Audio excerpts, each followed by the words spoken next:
हमारे समाज में अक्सर हम उन्हें पागल समझ लेते हैं, जो दुनिया की रीत से थोड़ा अलग चलते हैं। वे किसी और ही धुन में मग्न रहते हैं। ऐसी ही कहानी है सिद्धू की। गांव के धूल भरे रास्तों पर खेलने कूदने की उम्र में जब बाकी बच्चे पतंगों के पीछे भागते थे, तब सिद्धू गांव के पुराने हनुमान मंदिर की सीढ़ियों पर चुपचाप बैठा रहता था। उसकी आंखों में एक अजीब सी शांति और होंठों पर हनुमान चालीसा का पाठ होता था। वह न तो किसी खेल में हिस्सा लेता, न ही किसी शरारत में। उसकी दुनिया बस उसके आराध्य संकट मोचन हनुमान जी के इर्द गिर्द सिमटी हुई थी। यह भक्ति इतनी गहरी थी कि उसे समय का, भूख प्यास का, किसी भी चीज का होश नहीं रहता था। देखो, फिर बैठ गया पत्थर की मूरत के सामने। गांव वालों के लिए सिद्धू एक पहेली था।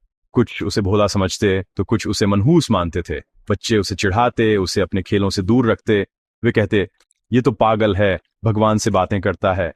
लेकिन इन तानों का, इस अकेलेपन का सिद्धू पर कोई असर नहीं होता था। उसकी मुस्कान उतनी ही शांत और उसका मन उतना ही अडिग रहता था। वो जानता था कि उसका रिश्ता किसी इंसान से नहीं, बल्कि उस शक्ति से है जो पूरे ब्रह्मांड को चलाती है। उसका विश्वास साधारण समझ से परे था, और यही विश्वास उसकी असली ताकत थी, जो उसे हर आलोचना से बचाती। जैसे जैसे सिद्धू बड़ा होता गया, उसकी भक्ति और भी गहरी होती चली गई। वह घंटों ध्यान में लीन रहता, मंत्रों का जाप करता और गांव के हर मंगलवार को मंदिर में भंडारे का आयोजन करने में मदद करता है।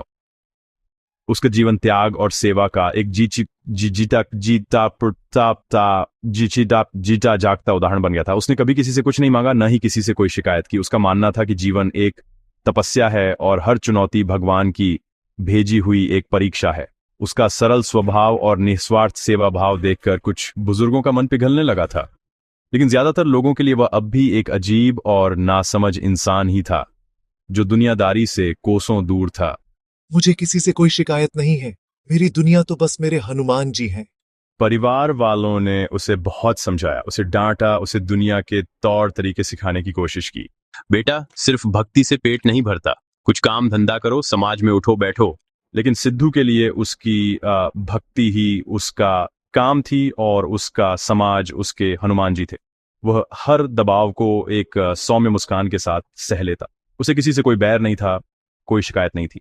वह बस अपनी साधना में डूबा रहना चाहता था। यह एक ऐसी लड़ाई थी जो वह हर रोज लड़ रहा था, अकेले, चुपचाप और बिना किसी हथियार के, सिवाय अपनी अटूट आस्था के। समय का पहिया घूमा और परिवार के दबाव में सिद्धू का विवाह सरिता नाम की एक सुशील और सुंदर कन्या से हो गया। हर किसी को लगा कि शायद अब सिद्धू बदल जाएगा, शायद अब वह अपनी साधना छोड़कर एक गृहस्थ का जीवन अपनाएगा। सरिता के आने से घर में एक नई उम्मीद जागी थी। सिद्धू ने भी इस सरिता को अपनी पत्नी ही नहीं, बल्कि एक साथी माना, जिसे वह अपनी भक्ति और प्रेम के रंग में रंगना चाहता था। सरिता, तुम सिर्फ मेरी पत्नी नहीं हो, तुम मेरी साधना की साथी भी हो। शुरुआती दिन बहुत अच्छे बीते। सरिता सिद्धू के शांत स्वभाव और उसकी भक्ति का सम्मान करती थी। घर का माहौल शांत और सुखद था, जैसे किसी बड़े तूफान से पहले की खामोशी। लेकिन यह शांति ज्यादा दिनों तक नहीं टिक सकी। धीरे धीरे सरिता के व्यवहार में एक अजीब सा बदलाव आने लगा। वह छोटी छोटी बातों की घर में बेवजह कलह होने लगी। जो सरिता कभी सिद्धू की भक्ति को सम्मान देती थी, अब वही उसे उसका पागलपन कहती। तुम्हें मेरी कोई परवाह नहीं है सिद्धू, बस अपने भगवान में ही खोए रहते हो। क्या मैं तुम्हारे लिए कुछ भी नहीं हूँ?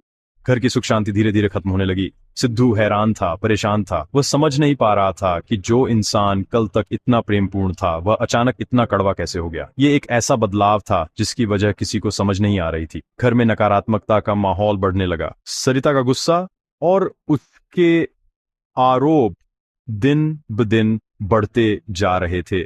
वह सिद्धू को उसके परिवार वालों के सामने अपमानित करती, उस पर झूठे इल्जाम लगाती। सिद्धू एक अच्छा पति नहीं है, ये अपनी जिम्मेदारियों से भागता है। बेटा, सरिता की बात मानो, घर गृहस्थी में मन लगाओ, ये साधना बाद में भी हो सकती है। परिवार वाले जो पहले से ही सिद्धू के व्यवहार से नाखुश थे अब पूरी तरह से सरिता की बातों में आ गए। उन्हें लगा कि उनका शक सही था।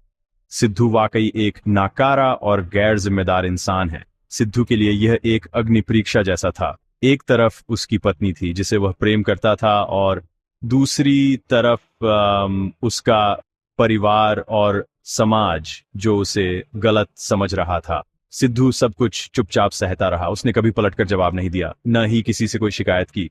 वह बस अपनी पत्नी के बदलते व्यवहार के पीछे की वजह ढूंढने की कोशिश कर रहा था। उसे विश्वास था कि यह सरिता नहीं बल्कि कोई और नकारात्मक शक्ति है जो उससे यह सब करवा रही है।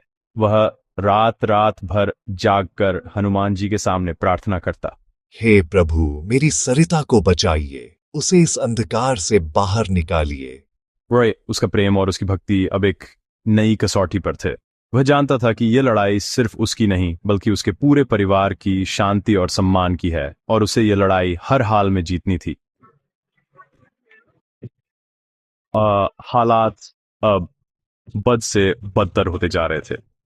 सरिता के आरोप अब केवल घर की चारदीवारी तक सीमित नहीं रहे।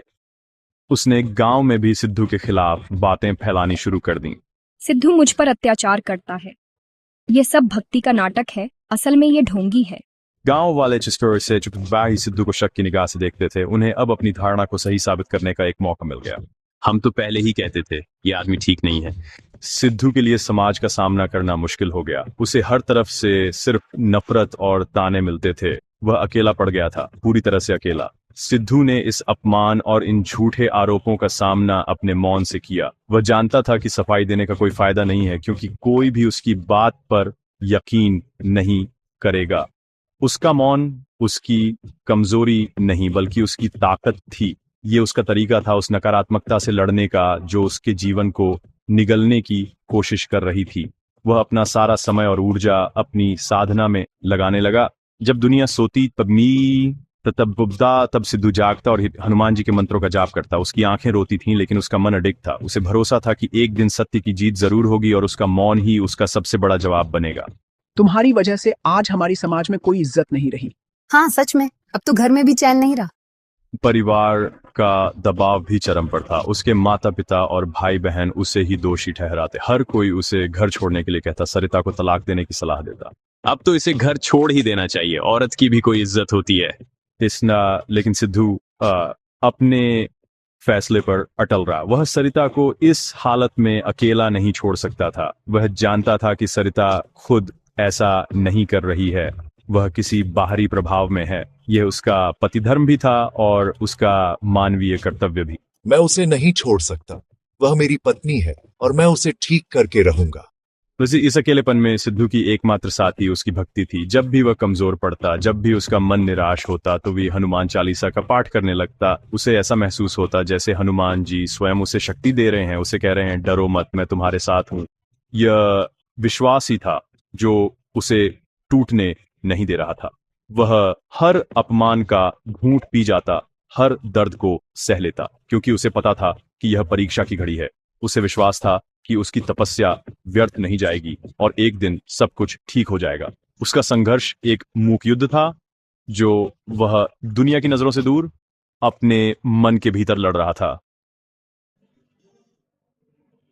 अब मैं एक कठिन अनुष्ठान करने जा रहा हूं। मैंने सुना है कि हनुमान जी की विशेष साधना और मंत्रों के जाप से बड़ी नकारात्मक शक्ति को भी हराया जा सकता है। यह आसान नहीं होगा, कई दिनों तक बिना अन्न जल के रहना पड़ेगा, लेकिन मुझे सरिता को वापस पाना ही है। सिद्धू ने घर के एक कोने में अपना आसन लगाया और साधना शुरू कर दी। उसका शरीर भले ही कमजोर हो रहा था लेकिन उसका मन और भी मजबूत होता जा रहा था। उसकी आंखों में एक अलग ही तेज आ गया था, एक ऐसी ज्वाला जो किसी भी अंधकार को भस्म कर सकती थी। वह यह सब सिर्फ अपनी पत्नी सरिता के लिए कर रहा था जिसे वह हर कीमत पर वापस पाना चाहता था। छल्लाकर यह सब बंद करो। तुम्हारी इन पूजा पाठ से कुछ नहीं होगा। आसन फेंकती है। पागल हो गए हो क्या? जैसे जैसे सिद्धू की तपस्या आगे बढ़ रही थी, घर के माहौल में अजीब से बदलाव आने लगे। सरिता का व्यवहार और भी उग्र हो गया। वह सिद्धू की साधना में बाधा डालने की कोशिश करती, उसका आसन फेंक देती, उसे गालियां देती। ऐसा लगता था जैसे उसके अंदर की नकारात्मक शक्ति सिद्धू की भक्ति से डर रही थी और अपनी पूरी ताकत से उसका विरोध कर रही थी। बेटा, ये सब क्या कर रहे हो? सरिता की हालत और बिगड़ती जा रही है। कहीं ये पूजा पाठ उल्टा असर तो नहीं कर रहा? लेकिन सिद्धू अडिग रहा। वह हर बाधा को अनदेखा कर देता और अपनी साधना में और भी गहराई से डूब जाता। उसका प्रेम और उसकी आस्था एक कवच की तरह उसकी रक्षा कर रहे थे। ये एक सीधी टक्कर थी, एक तरफ नफरत और अंधकार और दूसरी तरफ प्रेम और भक्ति। कई दिनों की कठिन तपस्या के बाद एक रात जब सिद्धू गहरे ध्यान में था, सरिता अचानक चीखते हुए बेहोश हो गई। घर वाले घबरा गए, लेकिन सिद्धू शांत रहा। उसने अपनी साधना पूरी की, हनुमान जी का प्रसाद लिया और उसे सरिता के माथे पर लगा दिया। उसने पवित्र जल उस पर छिड़का और उसके कान में धीरे से हनुमान मंत्र फूंका। यह कोई जादू टोना नहीं था, यह सिद्धू की निस्वार्थ भक्ति और अटूट प्रेम की शक्ति थी, जो अब अपना असर दिखा रही थी। वह रात बहुत लंबी थी, लेकिन सिद्धू को पूरा विश्वास था कि सुबह एक नया सवेरा लेकर आएगा। एक ऐसा सवेरा जिसमें कोई अंधकार नहीं होगा। अगली सुबह जब सरिता ने आंखें खोली तो वह बिल्कुल शांत थी। उसके चेहरे पर गुस्सा या नफरत नहीं, बल्कि एक गहरी शांति और पश्चाताप का भाव था। उसे धीरे धीरे सब कुछ याद आने लगा। उसने सिद्धू के साथ क्या क्या किया, उसे कैसे अपमानित किया, उस पर कैसे कैसे झूठे आरोप लगाए।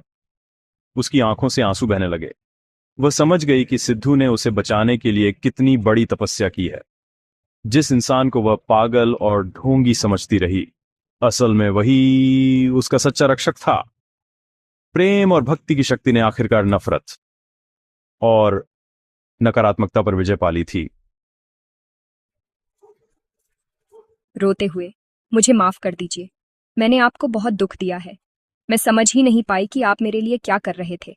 सरिता को जब अपनी गलतियों का पूरा एहसास हुआ तो वह अपराध बोध से भर गई।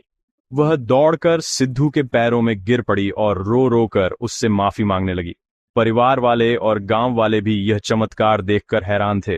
उन्हें अपनी आंखों पर विश्वास नहीं हो रहा था।